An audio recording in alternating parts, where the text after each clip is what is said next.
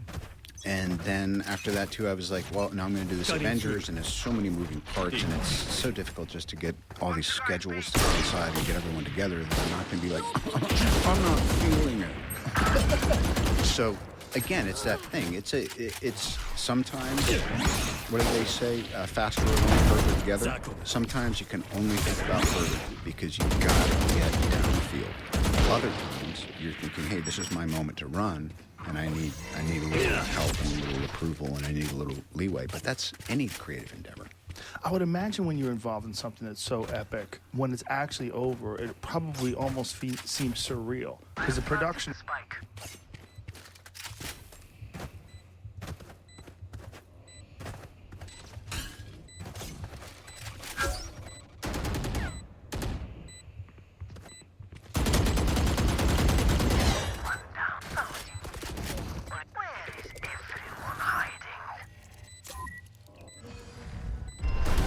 One enemy remaining. My ult is ready.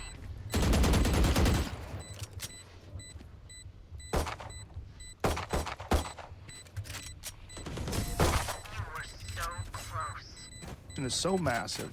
There's so many moving pieces. There's so many special effects, so many things that you have to sort of visualize while you're doing it. And then after it's all over, you're done. And what is a big Avengers movie? How many months are you involved in this? Well, I mean, it could be some part of 18 months to 2 years, depending on how far out you are, and then 4 to 6 months of principal photography, and then additional photography, and then post, and then I always include promotion, from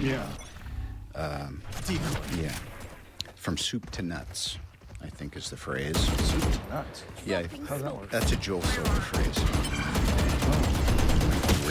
Great friends and probably one of the greatest big movie producers of all time. The Sherlock series. My missus was running this company for 10 years. Kiss Kiss Bang Bang, which is, I think, in some ways, the best film I've ever done, wound up being Last a calling player card. standing. It came out and it bombed, but Jon Favreau saw it, and he said this guy could do an action movie.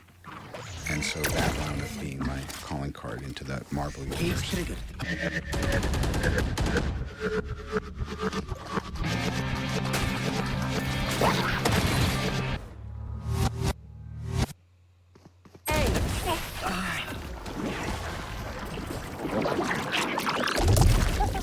The Joe Rogan Experience. I mean, look, man, you had some incredible fights, but to me, one of my fondest memories is, you know who Kevin James is from The King of Queens? You know that TV show? Me and Kevin James were at my house in Encino the night you fought Tyson, the first fight, when you dropped Tyson. I'll never forget it, because back then, I mean, we knew that Buster Douglas had beaten Tyson, but we kind of almost thought it was like a fluke. But when you were battering Tyson and then you put him down and stopped him, I will never forget Kevin James jumping off the couch. Someone's B.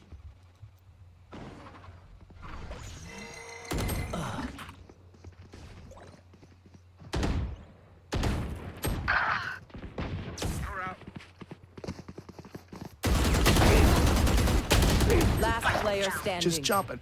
Oh Spike my down, God! mid. We're throwing our arms up in the air. I mean, that was for sure one of the greatest heavyweight championship victories in the history of the sport.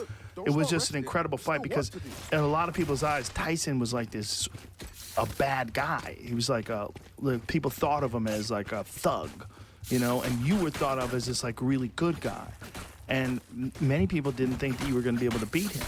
So when you didn't just beat him, but you took it to him, You know, like early on in the fight, you could tell that you had decided you were going to push him around. And, you know, once you had stopped him, I mean, it was... Flash!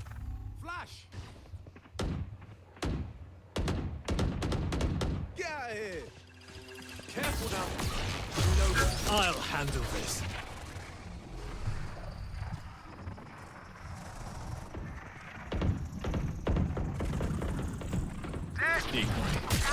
I'm back.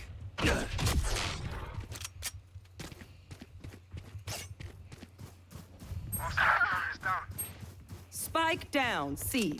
I have retrieved the spike. One enemy remaining.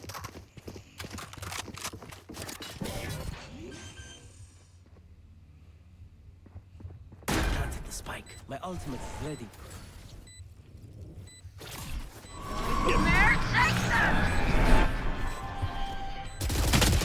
It was pandemonium. In my house, everybody was going crazy.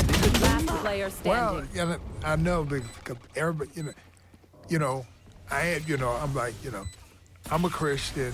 But the point of the matter, I work hard, train hard. And, my mama said, ain't too many things that you do well. So, son, which one is sports you gonna do? Because I was a good athlete. But football and boxing was my two best ones. But I played basketball, I did baseball, I did everything. My mama said, ain't enough time in a day to be the best at everything. Yeah, that's what I'm saying. Yeah. So you got to pick one. So when I played football in 10th grade, and they put me on the bench, and I started crying. And my mama said, "You can't quit till the season is over." So I had to play on that. I play on that game. Found they let me play in the championship game. And they seen how good I was, and they asked me, "Was I coming back next year?" I said, "No." Reloading.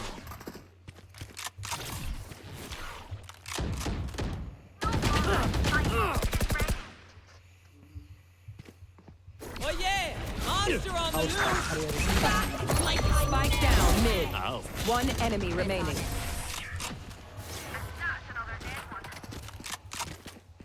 Oh, sir. He said, "Why?" I said, "My Last mama said I round ain't before got the to." switch. Like this, man. My mama told me, "You got to bet on yourself, or you're gonna bet on the coach." Right. So in boxing, you betting on yourself. Right. And team sport, you betting on the coach. You bet on the coach, you bet on the other players, and you bet on the coach and letting you play. Right. Right. Whereas in boxing, they have to let you fight. That's right. Yeah. You may be asking somebody to tag in. Now, when did you think that boxing was going to be your career? Was it right after that? It's like around 10th grade? Oh, well, yeah. Yeah. After 10th grade, I realized that, it came down to one sport. Cutting through. So much for recon. Yeah. That I really do real well. Last player standing. And so that's when One enemy remaining. I just put everything in it. Well, you were a part of that incredible Olympic team, too.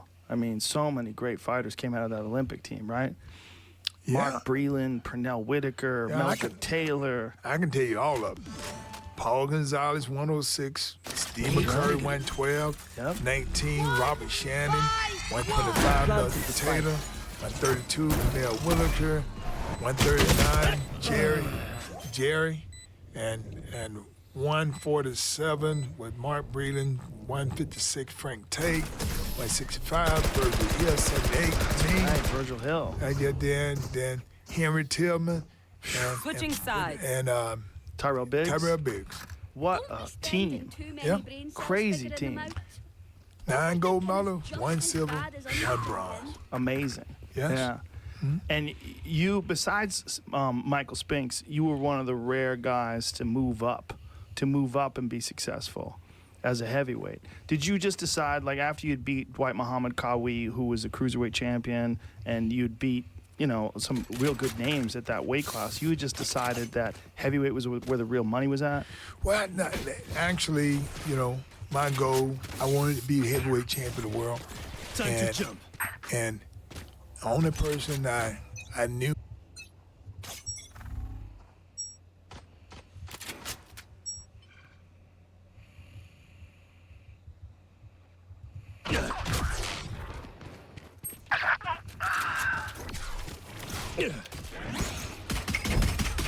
I'll find you.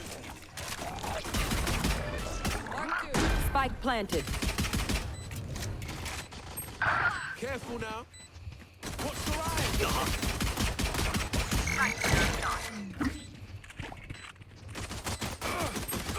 One enemy remaining. Last player standing.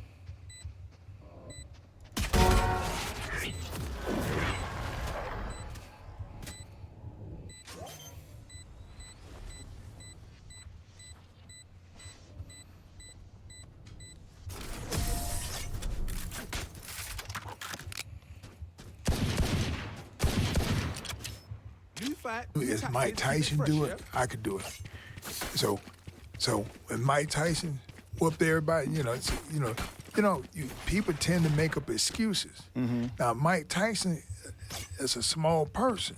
Right. He hit hard, but he got short arms. Right. And so I seen Mike whipping people that 6'4", 6'5".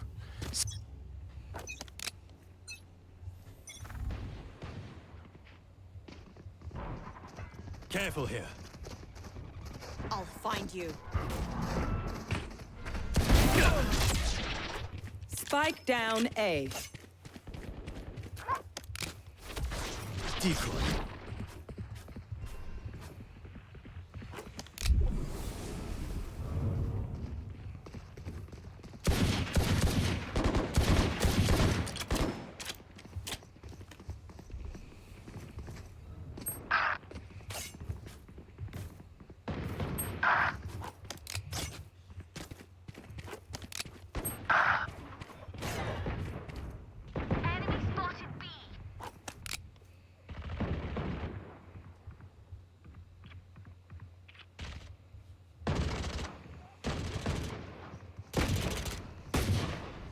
Last player standing. 6'6". They outweigh him by 20, 30 pounds. He beat the daylights out of him. Right. I figured if Mike could do it, I could do it. So that gave you inspiration. That gave me inspiration. My whole thing is that, I actually, before it's the cruiserweight division, I kind of went through that. And what's the next goal? Is to go up. And, and I chose to do it. And a lot of people say, man, you crazy. Well, you have to be a little of that to be in this anyway. Yeah, there's no doubt about that, right? Yeah. So when you first did fight Mike Tyson, was that like something you had always knew was going to happen once he got out of jail? Well, it was like this. My mama used to tell me, Enemy spotted.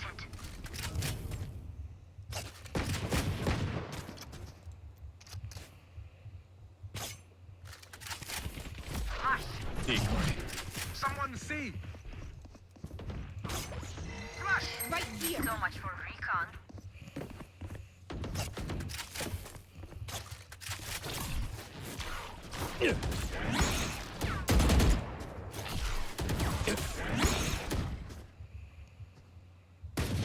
What are you doing?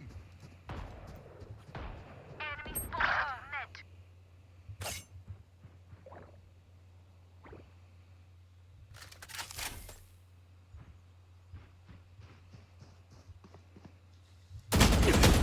Net. and they asked me, was I coming back next year? I said, no, sir. 30 He said, seconds why? left. I said, my mama said I ain't got to. like this. My mama told me, you got to bet on yourself or you're going to bet on the coach. Right. So in boxing, you bet One on enemy yourself. remaining. Right. Spike down. In team C. sport, you betting on the coach. You're betting on the coach, you're betting on the other players, and you're betting on the coach and letting you play. 10 seconds Right. left. Right. Whereas in boxing, they have to let you fight. That's right. Yeah. You may be asking somebody to tag in for you. Spike Now, planted. when did you think that boxing was going to be your career? Was it right after that? It's like around 10th grade? Well, yeah. Yeah. You know, after 10th grade, I My realized that, ultimate's ready. it came down to one sport Yeah. that I really do real well. And so that's when I vacuum I just put everything in it. Well, you were part of that incredible Olympic team, too. I mean, so many great fighters came out of that Olympic team, right? Mark Breland, Pernell Whitaker, Meldrick Taylor. I can tell you all of them. Paul Gonzalez, 106. Steve McCurry, 112. 19, Robert Shannon. 125, Meldrick Taylor. 132, Pernell Whitaker. 139, Jerry. And 147 with Mark Breland. 156, Frank Tate. 165, Virgil Hill. 78, That's me. right, Virgil Hill. And then Henry Tillman. And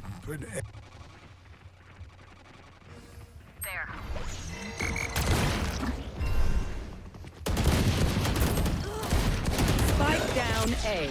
Try again. My ult is ready.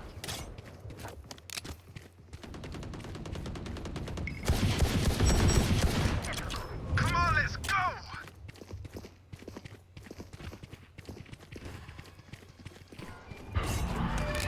The spike is here. One enemy remaining. My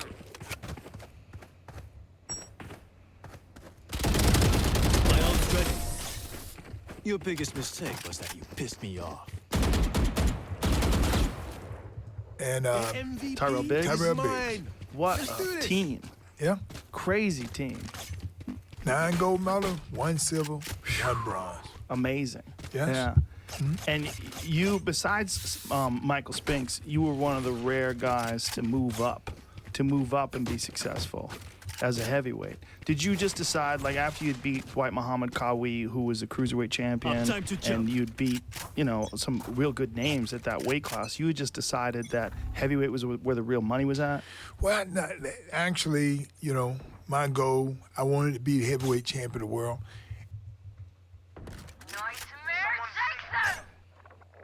Mark 3. Spike planted. Fake teleport. I'll return. Enemy spotted. Mid. Put down. Multiple enemies being. One enemy remaining. My turn. One enemy remaining. Here. Yes.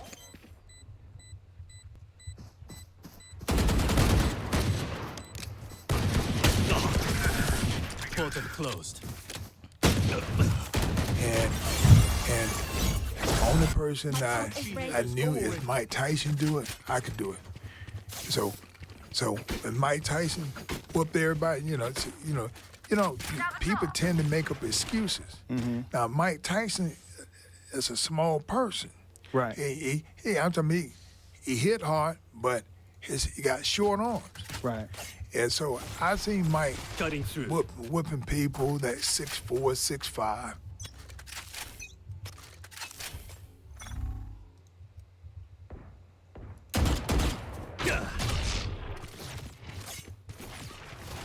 Time to jump. Decoy. Oh yeah! Monster on the loose! 1 by 1! Back like I never left! Spike planted.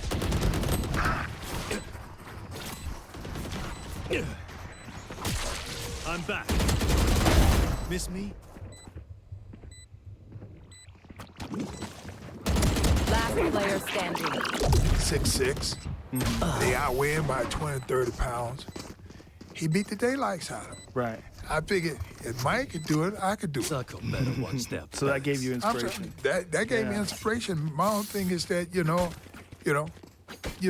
I actually before it's the cruiserweight division, I kind of went through that, and what's the next goal is to go up, and and I chose to do it, and a lot of people say, "Hey, you crazy."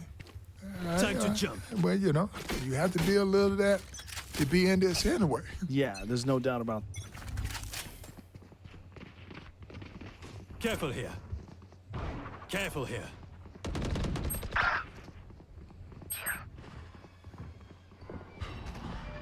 Marked one. Dropping smokes. That right? Yeah. So when you first did fight Mike Tyson, was that like something you had always knew was going to happen? Or once he got out of jail? Still waiting. Well, it was like this. My mama used to tell me, she said, "Now, let me tell you something about a good fighter. You can't wish them away. They ain't never going nowhere. You got to face it." And so you know what? And and everybody in everything that I've done, everybody will always remind me, "You didn't beat Mike Tyson, though." Right. And I was like, "Well, you're right." And I said, "But it's not like it was my fault." Right. And I said, every time I got ready to fall him, something happened. I said, "But it wasn't my fault." Well, you ain't really the champ. You beat him. Cage triggered. It was amazing that he was so popular. I'm talking, especially in my house. Last player When standing. people get mad at me, they tell me, "I can't wait till you fight Mike Tyson." One enemy And remaining. so the thing is that he was that person that I watched every one of his fight, and I realized you can't make that Pick many, something that nice many to kill them mistakes with. with Mike. It's the least we can do. When you finally did beat him, do you think when you did fight him and did beat him, do you think that raised your celebrity and your notoriety to a different level? But not really. I think that it let people know that you ain't gotta be considered a bad person to be good in the ring. Yeah. I'm saying because when my whole thing, I could box, but everybody thought.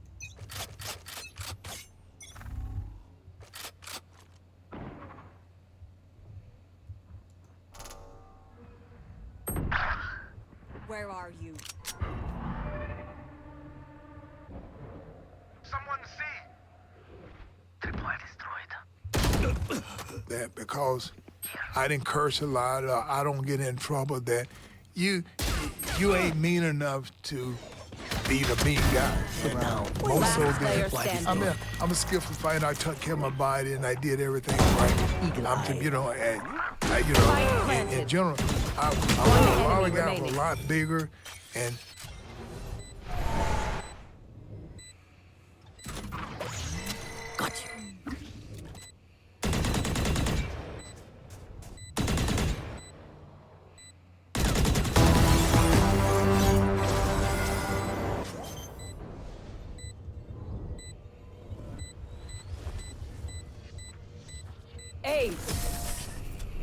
You're dead, and I didn't feel anything.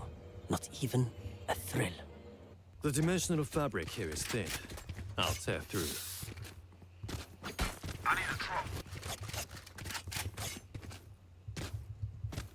But it's an art to the game. It's really an art. It's really an art. It's not just one thing you hit harder, because you got to be able to take something to give some. Right. Well, you always could take it. Yeah. That was a big Cutting part through. of your career when you had a.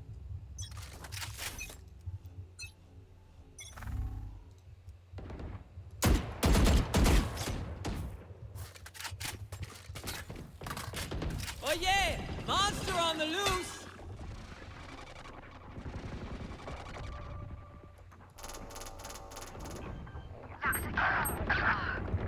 Fake teleport. Spike planted. Someone's A. Last player standing. Back soon.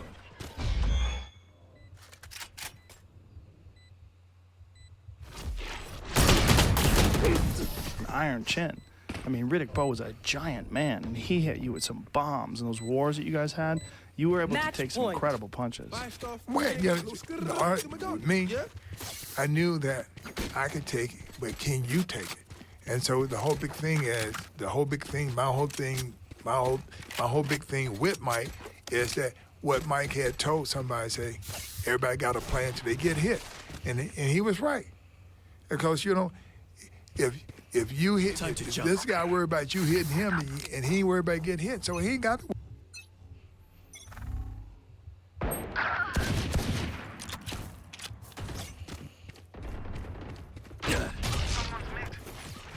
Cutting through.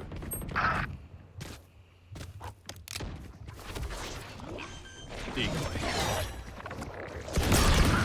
Spike planted.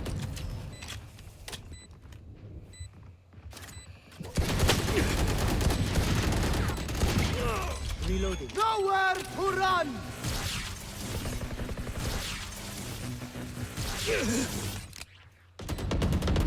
Fake teleport.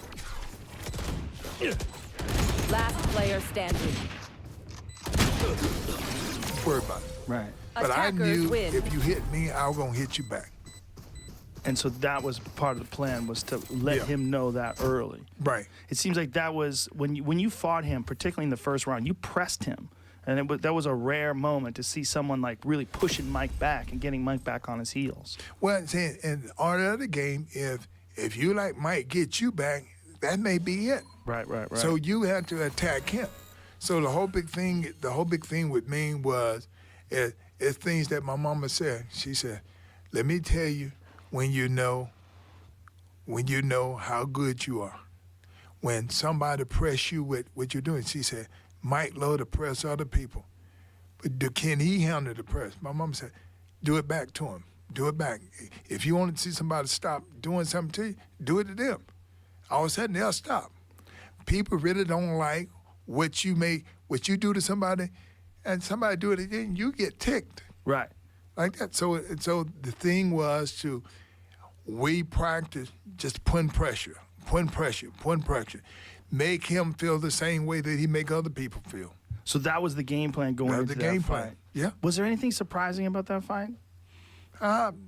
Not to me, because I didn't want no surprise. Because of the surprise, you may get knocked out. Right. Like this. So the thing is to stay on him and let him think about all those things. Now, once you stopped him in the first fight, the second fight is the fight that's probably the most famous fight because he bit a chunk of your ear off. And I saw it when you were coming in here. Show everybody that. Well, you know.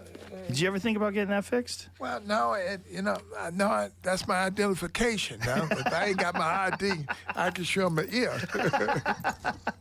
That is, right? If you want to get into somewhere. Do you know who I am? Look at my ear. Yeah. Yeah. That's crazy, man. That was one of the craziest moments when Mills Lane looked at you and you were jumping up in the air and looked at Tyson and realized, holy shit, he bit a chunk out of your fucking ear. Right. Like, what? What were you thinking at that time? Biting him back. I'm serious. I was getting ready to bite the daylights out of him. And I was going to bite him in the face. I would bite him in the face. I wasn't going to wait for the ear. I was going to get the fat stuff. Because, when you're from the ghetto, they say, if you do something, you got to do it worse than what they did. Right. And so, and I told Mike in a talk show, I said, no, I was pretending like I was hurting real bad. but I was going to trip you up and bite you right in your face. Everybody know what I was going to do. I said, but, this prophet told us before the fight, he told me, he said, look, he going to do something in your face area, but you got to stay focused, because if you don't stay focused, God, that's the only way he going to get you. Right. So by him biting me on my ear, and I knew I was getting ready to bite him back. But my corner person started telling me, keep my mind on the Lord. And because the prophet told me, say, only way he can get you to get your mind, he gonna do something to you. Right. And I thought he gonna hit me with elbow, hip, but anything like that. But I never ever thought in my life he would bite me on the ear. And bite a chunky ear off. And it hurt so bad. And people tell me, how bad did it hurt? I said, did you see how high I jumped? I said, no, it was crazy. You just leaped up in the air. Yeah. It hurt so bad. And I said, Dan, that guy, my corner guy, Tim Hallmark, kept telling me, keep my mind on the Lord. And I ain't want to hear that. You know, even though he was saying that, and I was just trying to remember that, get him. I want to bite him. I really wanted to bite him back. And all of a sudden, it hit my mind that they always catch the second person. Right. I'm telling you, anything in life, and I'm the one that people always did something to, they will always catch me. And I'm the only one to get caught all the time because they always catch me trying to get the get back. So revenge is the Lord. So you don't go get back because you're going to get caught. Yeah, I was amazed that they didn't stop the fight immediately. But they came back and checked, and he asked me, "You all right?" And I said, "Yeah." I at least wanted to hit him. Right. I really wanted to hit him. I was really upset. But he tried to bite you twice, right? Well, yeah, he bit me twice. He bit you twice. He bit me when we went back in, and he thought I was gonna be scared, and he seen I caught him with these 2 shots. He bit me again, man, and I jumped back, and I was just getting ready to kick him in the balls.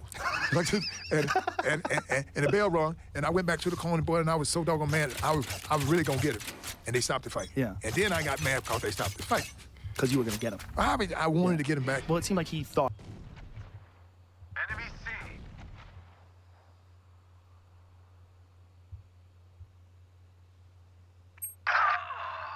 Our spike's down. Spike down, C. I have the spike.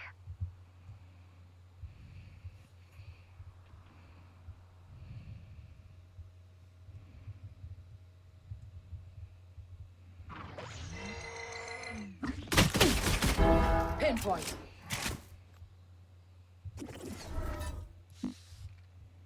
Flash placed. What? Not ready yet.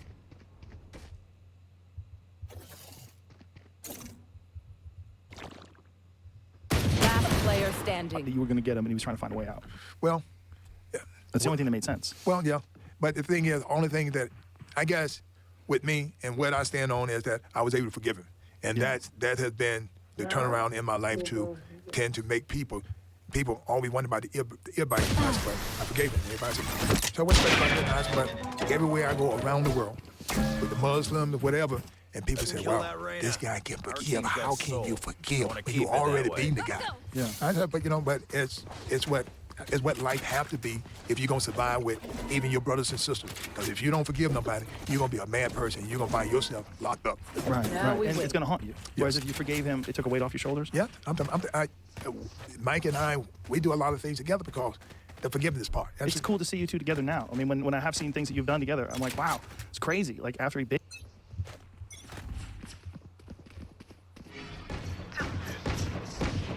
Enemy spotted B.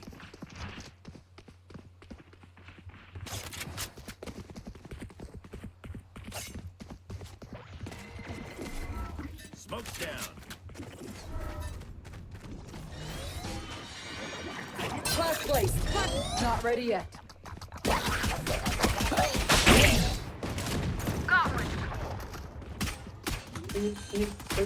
Reloading. Hey. For you. Thank you. Go, go, go!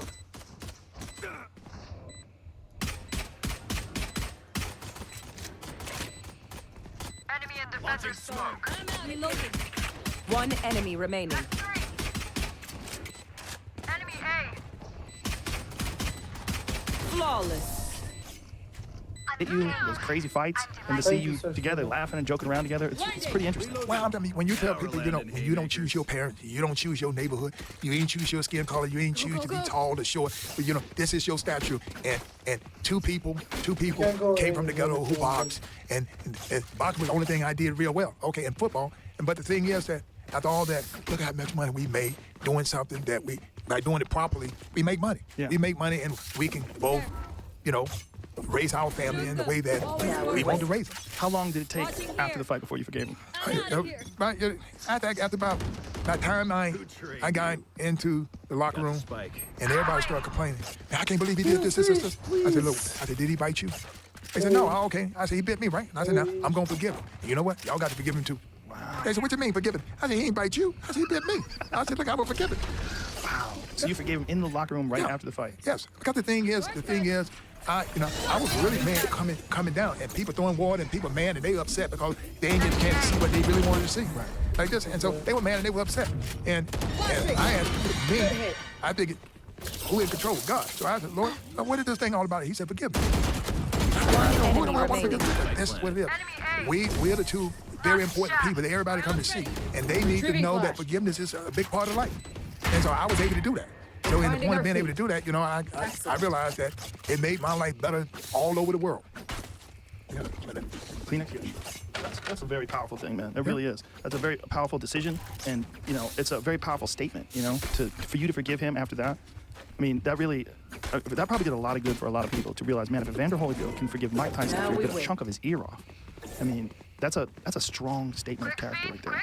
Well, you know, the thing is, I didn't. No, a little earlier than that, they may not would have got that. Right. They would have got.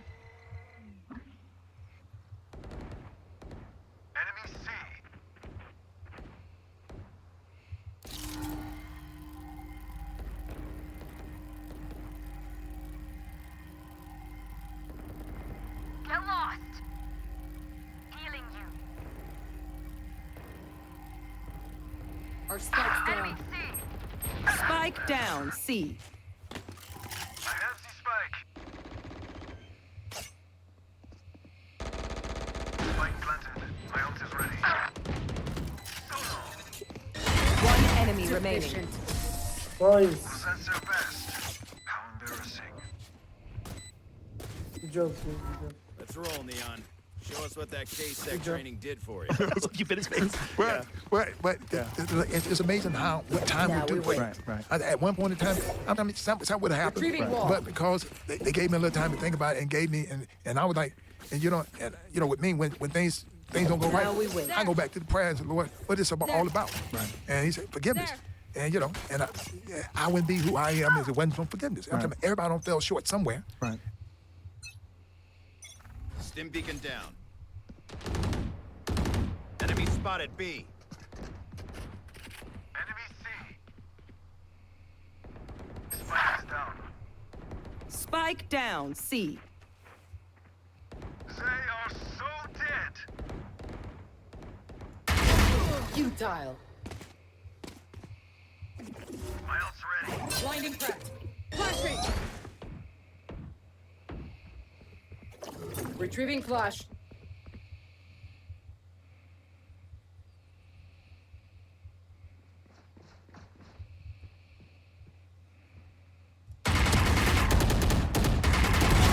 Close and timeout.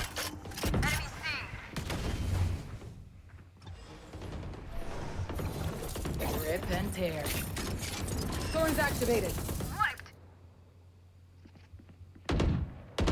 One enemy remaining.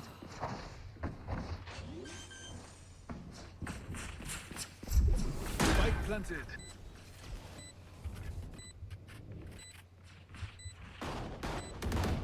Enemy A. Çok yan. Flash placed. If you can't do Like that, so you know, the whole something thing right, is, don't do it at all. and I talked to a week after that, I talked to Mike. I feel good. We was at the All-Star basketball game in New York, and I looked up, and everybody was streaming. And I wonder what they were streaming about, telling me to watch out. I'm like, watch out for who? I looked up, it was Mike, and he had this big bear coat, and he like this. And so everybody was telling me, and it wanted me that Mike did. He had a big bearskin coat? You know, he had a Big fur coat? Got a big fur coat. And stuff like that. He went to shake hands. And, Wow. and A week after. a week after, you know what I'm saying? So, you know, So your ear is probably still sore. no, I wasn't even. The thing is, with Mike,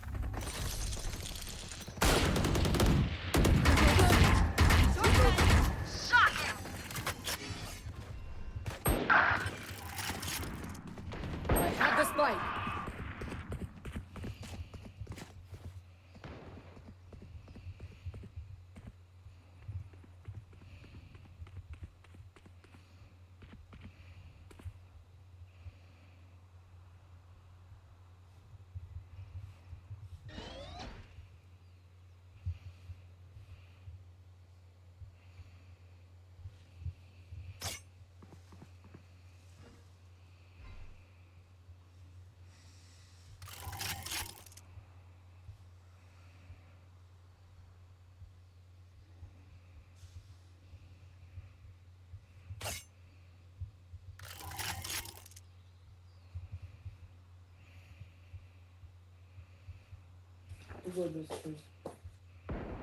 fought well. The hunt begins. Flash place. 30 seconds left. Blinding. Good hit.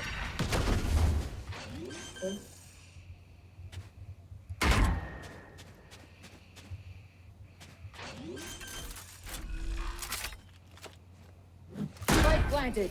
My ultimate's ready. It's you and me.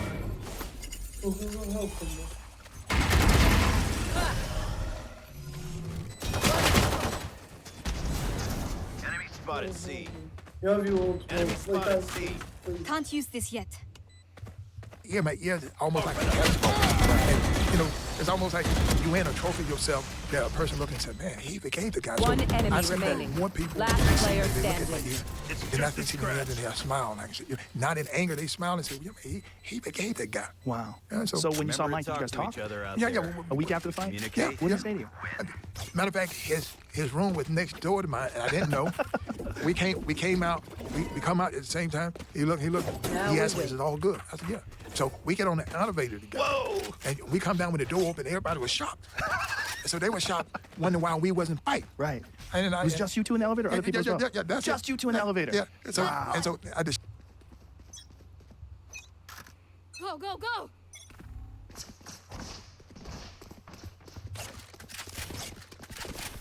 Enemy A. Taken out. God, you're fun. My turn. Watch out! Oh yeah, monster on the loose. Bring me the arsenal!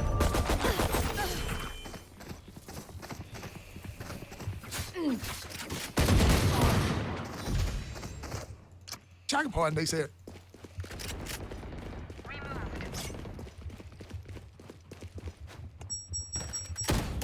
man, and we thought they would be fighting. And I told the guys, man, I said, you know how much money I got paid? One How much enemy money remaining. they we gonna fight for free? Was there ever talk about a third fight? Wait, I had people mention it. You know, they mention it. Right. And but you know, the thing is that they want to give a lot of money, and they were asking me to try to.